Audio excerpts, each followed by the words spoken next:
तीन बड़े मुद्दे हैं कि शिक्षक भर्ती, कौन सी? शिक्षक भर्ती वर्ग 3। जी हां दोस्तों, शिक्षक भर्ती, इसको वर्ग 3 ही लिख देते हैं। शिक्षक भर्ती वर्ग 3 में क्या हो रहा है अभी, इसका रिजल्ट कब तक आएगा और क्या ये कैंसिल होगी, इसके बारे में हम आज बात करने जा रहे हैं। तो आप सबसे रिक्वेस्ट है कि वीडियो को एक बार शेयर कर दीजिए और अपने व्हाट्सएप स्टेटस पर लगा लीजिए, फिर मैं आगे बढ़ता हूं। आपके सामने 30 सेकंड का समय है, शेयर करो फटाफट और स्टेटस पे लगा लो, फिर बच्चे जुड़ जाएंगे। ठीक है, चलिए मैं बहुत ही शानदार जानकारी, और हाँ किस किस के बारे में दूंगा, जब तक आप शेयर करके आओ तब तक मैं आपको बता दूं क्या क्या चीजें देने वाला हूं। शिक्षक भर्ती की एक जानकारी है, एक पटवारी की महत्वपूर्ण जानकारी है, और एक आपकी एमपीएसआई की जानकारी है। जी हां दोस्तों, एमपीएसआई 2022 बहुत जल्द होने वाली है। सिलेबस इसका चेंज हो गया है, लेकिन उस पर अंतिम मोहर लगना बाकी है। तो यहां पर एमपीएसआई 600 नंबरों का, सॉरी 700 नंबर टोटल हो जाएंगे, और 750 मान के चलो, क्योंकि 600 नंबर का तो थ्योरी हो गया, 100 नंबर का फिजिकल हो गया, और 50 नंबर का इंटरव्यू हो गया। प्री मेंस के फॉर्मेट में यह होने वाला है, और अब तक यह भी माना जा रहा है कि जो एमपीएसआई का मेंस होगा वो भी ऑब्जेक्टिव ही होगा, इसलिए घबराने की जरूरत नहीं है। लेकिन अगर मान लो लिखित हो गया तो क्या कर लोगे, इसलिए ठीक है कोई बात नहीं। 607 तो 750 नंबर का पेपर हो गया है। तो जो बच्चे एमपीएसआई की नई सिलेबस के अकॉर्डिंग नई भर्ती में शामिल होना चाहते हैं, वो LIG स्क्वायर पर हमारी ब्रांच ओपन है इंदौर में, और सबसे खास गढ़ कहा जाता है भोलाराम उस्ताद मार्ग भंवरकुआ पर हमारी कोचिंग ओपन हो गई है, जिस पर डेमो क्लासेस चालू हो चुकी हैं। कल भी थी और आज छुट्टी थी चुनाव की वजह से, लेकिन कल फिर चालू हो जाएगी। आप आइए और बेहतरीन टीचर से पढ़िए, MP के टॉप एजुकेटर से आपको हम पढ़ाएंगे, जो कि आपके मन में मतलब भूचाल ला देंगे परीक्षा को देकर। क्योंकि क्या होता है, पढ़ाई तो कई जगह करते हो, लेकिन पढ़ने के बाद अगर आपके अंदर जोश ना आए तो पढ़ाई किस काम की। ठीक है, क्योंकि मैं पढ़ाई लड़ाई साथ साथ, दिनेश ठाकुर ने फिर वादा किया था कि इस बार एमपीएसआई का पूरा सिलेबस इसी चैनल के माध्यम से फ्री ऑफ कॉस्ट पढ़ाया जाएगा। पटवारी पूरा पढ़ाया है, यकीन ना हो तो सर्च कर लो MP पटवारी बाय दिनेश ठाकुर, पूरी क्लासेस मिल जाएंगी 5 सब्जेक्ट की, पढ़ो आप बिंदास तरीके से। ठीक है, चलिए दोस्तों शुरुआत करते हैं। शिक्षक भर्ती क्या रद्द होगी, ठीक है, और दूसरा रिजल्ट कब आएगा, तो आपको पता है कब आएगा। ठीक है, क्वेश्चन बड़े बड़े जानदार हैं और इनके आंसर भी उतने ही शानदार हैं, क्योंकि बड़ी समस्या है।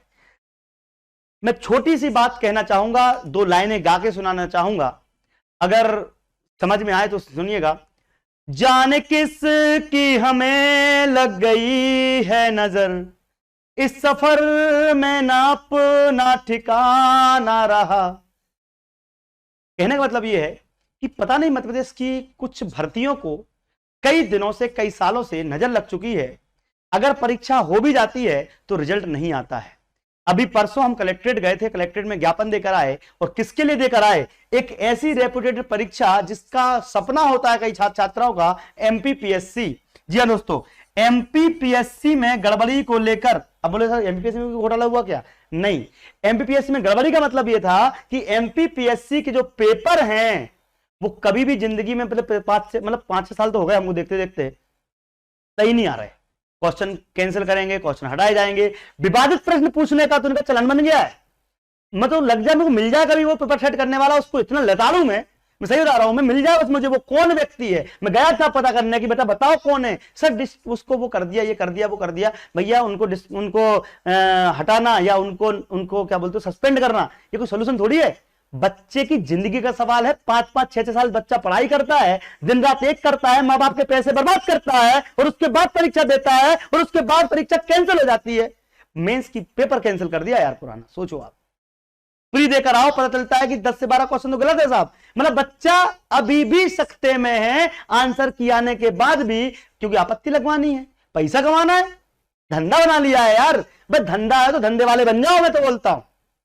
धंधे वाले समझते हैं ना, अब बोलना मतलब शोभा नहीं देता, धंधे वाले बन जाओ, मैं बोलता हूं। अगर तुमको नहीं बनता ना, जी हाँ, बहुत सारे बिजनेस करते हैं लोग, करो, नहीं बनता पेपर सेट करते, ठीक है, हमसे करवा लो। तो यहां पर बच्चे 4-4 साल से परेशान हैं, उनके लिए डायरेक्ट आंदोलन हो रहा है, और आंदोलन के लिए हमने बच्चों से तय किया था, लेकिन एमपी में भाउरकुआ पर में होते हुए बच्चों को कई बार बुलाया, बच्चों को आने में पानी गिर रहा है साहब, सर हम तो बहुत दूर हैं। अबे तुमसे जॉब दूर हो गई, अगर एक बार आप आ जाओ, संगठित हो जाओ, तो कौन है, कौन सा ऐसा मतलब हमने काम नहीं किया। एमपी पीएससी में 2 बार रिजल्ट लाने के लिए, परीक्षा करवाने के लिए, आयु सीमा बढ़ाने के लिए, गैप देने के लिए, एक्स्ट्रा एडवांटेज देने के लिए, पेपर के जो क्वेश्चन रद्द करवाने के लिए 17 क्वेश्चन रद्द करवाए, सभी के लिए हमने एमपी पीएससी में लगातार मेहनत करी, और आज हम यहां खड़े हुए हैं। और आप सबको मालूम है कि दिनेश ठाकुर ने जो वादा किया वो पूरा किया। बस आप एक बार साथ दो, जिन बच्चों के साथ प्रॉब्लम हुई है आओ हमारे साथ मिलो, भाउरकुआ पे मिलो या एलआईजी पर मिलो, हम आपका आगे काम करेंगे, ठीक है। एमपीपीएस वाले, चलिए वो एमपीपीएससी से मुझे थोड़ा सा ज्यादा जोश आ गया, क्योंकि मैं बहुत परेशान हूं इसे बच्चों से, मतलब बच्चों के मतलब भविष्य के साथ जो खिलवाड़ा है उससे बहुत परेशान हूं, इसलिए बड़े दिक्कत में आ रहा हूं। लेकिन टेंशन ना लो बेटा, आगे हम बढ़ेंगे और लड़ेंगे और जीतेंगे जरूर। तो अब हम बात करते हैं शिक्षक भर्ती क्या रद्द होगी, रिजल्ट कब तक आएगा, इस पर जब क्वेश्चन पूछा गया तो मैं बता दूं आपको कि हमारे कुछ छात्र छात्राएं थे जिन्होंने अभी हाईकोर्ट में केस लगा दिया है, ठीक है।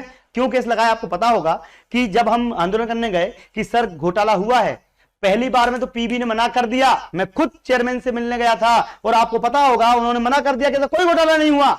लेकिन अगले ही हफ्ते पता चल गया कि यहां पर एक सागर का एक कॉलेज था जहां से पेपर लीक का मामला सामने आया कि नहीं आया।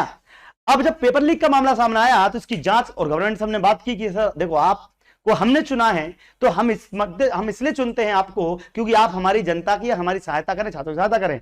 बात सुनी गई, और हां एमपीएसआई के लिए भी आंदोलन किया था कि फिजिकल के नंबर बढ़ाए जाएं, तो हमारे आंदोलन का असर हुआ और एमपीएसआई में फिजिकल के मार्क्स और फिजिकल का वेटेज बढ़ाया गया। आरक्षक भर्ती में 50-50% किया गया, और अभी हमें एक मांग और है कि आरक्षक की भर्ती में फिजिकल पहले कराया जाए और रिटर्न बाद में, तो वो भी हम बात करेंगे। तो यहां पर हाई कोर्ट में, जी हां हाई कोर्ट में हमारे कुछ बच्चों ने केस लगाया है कि परीक्षा निरस्त की जाए, और कुछ छात्र छात्राएं चाहते हैं कि परीक्षा निरस्त ना हो, केवल उस दिन की परीक्षा निरस्त हो। तो हाई कोर्ट के पास 3 ऑप्शन है। एक ऑप्शन ये कि पूरी परीक्षा निरस्त की जाए, पूरी परीक्षा निरस्त की जाए, एक क्वेश्चन। दूसरी बड़ी बात कि यहां 25 तारीख का पेपर निरस्त किया जाए, 25 या 28 तारीख का, 25 तारीख का पेपर निरस्त किया जाए। और तीसरा, जिस कॉलेज में यह धांधली हुई है उस कॉलेज के सारे पेपर निरस्त किए जाएं।